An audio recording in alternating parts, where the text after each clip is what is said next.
गुड्डू बलविंदर से अनुरोध करता रहता है कि वे आ जाएं, क्योंकि उन्हें जाना है, लेकिन वह नहीं सुनता है। जब गुड्डू पूछता है कि बलविंदर इसे क्यों नहीं समझता, क्योंकि ये लोग उसे बार बार जाने के लिए कहते हैं, लेकिन तब लक्ष्मी को भी उसकी मदद की जरूरत नहीं होती है। लेकिन बलविंदर कहता है कि उसे मलिष्का से बात करने की जरूरत है। गुड्डू यह कहते हुए मना कर देता है कि वह नहीं जानता कि अगर वह गया तो क्या होगा, और वह बलविंदर को सावधान रहने की सलाह भी देता है।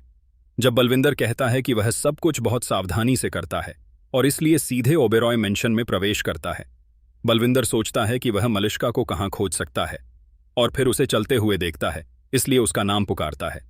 और माम रही किंदाऊं कु सबने काटी बहकाए बीसे शरीर आया।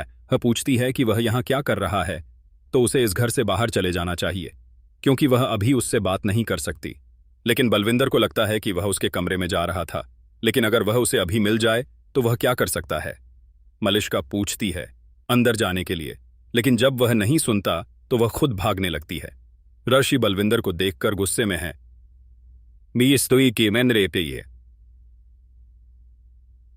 जब शालू और आयुष मलिष्का को जाते हुए देखते हैं, आयुष सोचता है कि बलविंदर यहाँ क्या कर रहा है। शालू मलिष्का के पीछे जाती है। ऋषि मांग करता है कि बलविंदर रुक जाए, और जब वह उसे पकड़ने में सक्षम हो जाए तो उसके पीछे दौड़ना शुरू कर देता है। बलविंदर कहता है कि वह अपना रास्ता खो चुका है। ऋषि जवाब देता है कि उसे यकीन है कि बलविंदर ऐसे बहाने बनाएगा, और इसलिए वह पूछता है कि इसके पीछे की सच्चाई क्या है। मलिष्का सीधे फ्यूज रूम में जाती है और एक फ्यूज निकालने के बारे में सोचती है जो बलविंदर की मदद करेगा।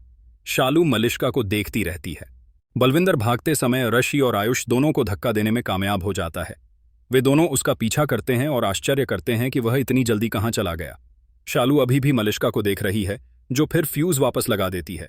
आयुष पूछता है कि क्या उन्हें पुलिस को रिपोर्ट करना चाहिए, लेकिन ऋषि उसे निर्देश देता है कि वह जाकर सुरक्षा को बताए, क्योंकि वह इस आदमी को अपने घर के पास नहीं चाहता है। मलिष्का सोचती है कि सब कुछ गलत है और इसलिए सीधे अपने कमरे में चली जाती है। शालू सोचती है कि क्या हो रहा है, क्योंकि मलिष्का निश्चित रूप से योजना बना रही है। मलिष्का बिस्तर पर बैठकर सोचती है कि वह ऐसा क्या कर सकती है कि सब कुछ पहले जैसा हो जाए, और वह कुछ भी समझ नहीं पा रही है।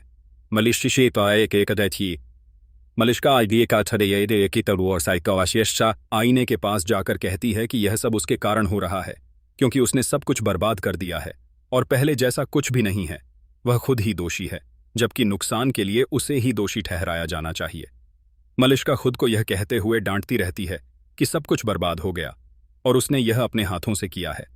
मलिष्का कहती है कि उसके पास कुछ भी नहीं बचा है और वह खुद को नियंत्रित नहीं कर पा रही थी, इसलिए उसने अलमारी को पटकना शुरू कर दिया और कसम खाई कि वह उसे शांति से नहीं रहने देगी। वह लगातार कमरे में चीजें फेंकते हुए गुस्से में है कि जी आए नहीं है। लक्ष्मी बिस्तर पर लेटी हुई इस बारे में सोच रही है कि उसने ऋषि का हाथ कैसे पकड़ा था। लक्ष्मी सोचती है कि उसे एक बार फिर पहले जैसा महसूस हो रहा है, जब उसे विश्वास था कि ऋषि हमेशा उसके साथ रहेगा, और उसे लगने लगा है कि सब कुछ बेहतर है। लक्ष्मी बिस्तर पर बैठी सोच रही है कि जब ऋषि ने कहा कि वह उसके बिना कुछ भी नहीं है,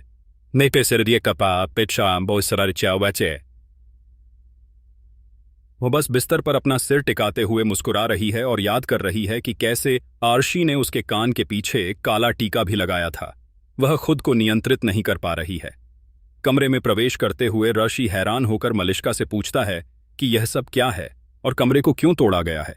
मलिष्का को नहीं पता कि क्या कहना है, लेकिन ऋषि पूछता है कि क्या सब कुछ ठीक है। मलिष्का इसका सारा दोष बलविंदर पर डालती है और फिर वह बताती है कि उसने उसे पकड़ने की कोशिश की, लेकिन वह खिड़की से कूदकर भाग गया। ऋषि कहता है कि वह मुख्य द्वार से गया, लेकिन मलिष्का कहती है कि वह खिड़की से भाग निकला और फिर मुख्य द्वार से निकल गया। वह कहती है कि जब भी बलविंदर इस घर में आता है तो वह डर जाती है, और ऋषि आश्वासन देता है कि बलविंदर को इस घर में प्रवेश नहीं करने दिया जाएगा।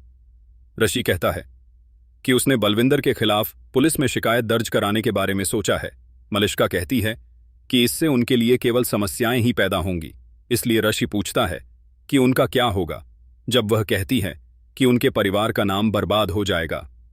मलिष्का गर्भावस्था के परिणाम के साथ पट्टी देखती है और मलिष्का सोचती है कि अगर ऋषि ने इसे देखा तो क्या होगा। वह सोफे की ओर एक कुशन फेंकती है। ऋषि पूछता है कि क्या हुआ। जब उसने जवाब दिया कि यह उसके हाथ से फिसल गया तो वह शेष सोचता है। मलिष्का बैठती है और फिर गर्भावस्था किट उठाती है। शालू ने जो कुछ कहा उसे सुनकर रानो हैरान रह जाती है, लेकिन शालू कहती है कि उसने खुद मलिष्का को बलविंदर की मदद करते देखा था। रानो कहती है, इसका मतलब है कि बलविंदर और मलिष्का एक ही टीम में हैं। शालू जवाब देती है कि वह निश्चित रूप से सच सामने लाएगी। जब रानो पूछती है कि वह यह सब कैसे करेगी, शालू जवाब देती है कि उसने इसके बारे में नहीं सोचा है, लेकिन रानो कहती है कि उन्हें एक रास्ता खोजना होगा और शालू को चिंतित नहीं होना चाहिए, क्योंकि वह उसके साथ है। पाने की छायलासी का है। शालू जवाब देती है कि जब रानो गिलास उठाती है तो उसे पता चल जाता है, इसलिए शालू पानी लाने जाती है। से बेशक्की ला रही थी। किरण सोफे पर बैठकर सोच रही है कि जब उसे पता चला कि बलविंदर मलिष्का के बच्चे का पिता है, किरण सोचती है कि मलिष्का को कुछ नहीं हो सकता, क्योंकि उसने अपने लिए सब कुछ बर्बाद कर लिया है। और फिर एक दिन ओबेरॉय मेंशन से खबर आएगी कि उन्होंने मलिष्का को घर से बाहर निकाल दिया है, इसलिए किरण सोचती है कि वह कुछ करेगी। शालू कहती है कि वहां कुछ होगा। जब रानो उससे कहती है कि वह इतना डरे नहीं, क्योंकि उसे यकीन है कि सब कुछ अच्छे के लिए होगा, और रानो चली जाती है। लेकिन शालू सोचती है कि आज जो हुआ उसके बाद वह बहुत परेशान है, और उसे ऐसा क्यों लग रहा है कि वे नहीं देख सकते कि वहां क्या हो रहा है। यह सब उसकी बहन के खिलाफ है। किरण अपने कमरे में सोचती है कि उसे कुछ करना है, और फिर उसे एहसास होता है कि वह ऐसा कर सकती है, इसलिए सोचती है कि इससे पहले कि कोई उसे बाहर फेंके तो वह मलिष्का को खुद ही ले आएगी। किरण सोचती है कि मलिष्का के ओबेरॉय मेंशन से बाहर आने का समय आ गया है, लेकिन फिर एक पल के बाद किरण को आश्चर्य होता है कि उसने पहले इसके बारे में क्यों नहीं सोचा। क्या दी। वह मुस्कुराने लगती है। सुबह लक्ष्मी राकेश से दादी के कमरे में जूस भेजने को कहती है।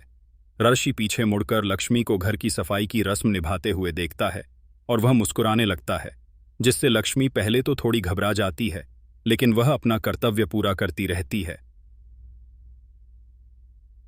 ऋषि अचानक खड़ा हो जाता है, जिससे लक्ष्मी चौंक जाती है। वह फिर ट्रे उठाती है और ऋषि से रस्म निभाने के लिए कहती है, लेकिन वह पहले लक्ष्मी के लिए करता है, फिर खुद। तभी करिश्मा दौड़ती हुई आती है और ऋषि से पूछती है कि क्या उसने नीलम भाभी को देखा, लेकिन वह जवाब देता है कि उसने नहीं देखा। निश्चित के साई के बेईरे की दी बन की कहे।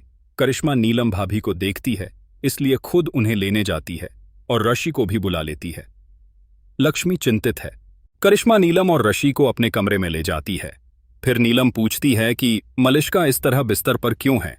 करिश्मा बताती है कि सोनल ने उसे यह बताने के लिए बुलाया था कि मलिष्का की तबीयत ठीक नहीं है और वह इस परिवार की सदस्य भी नहीं है। नीलम मलिष्का के पास बैठ जाती है और पूछती है कि उसने उसे स्वास्थ्य के बारे में क्यों नहीं बताया, तो ऋषि इससे सहमत हो जाता है।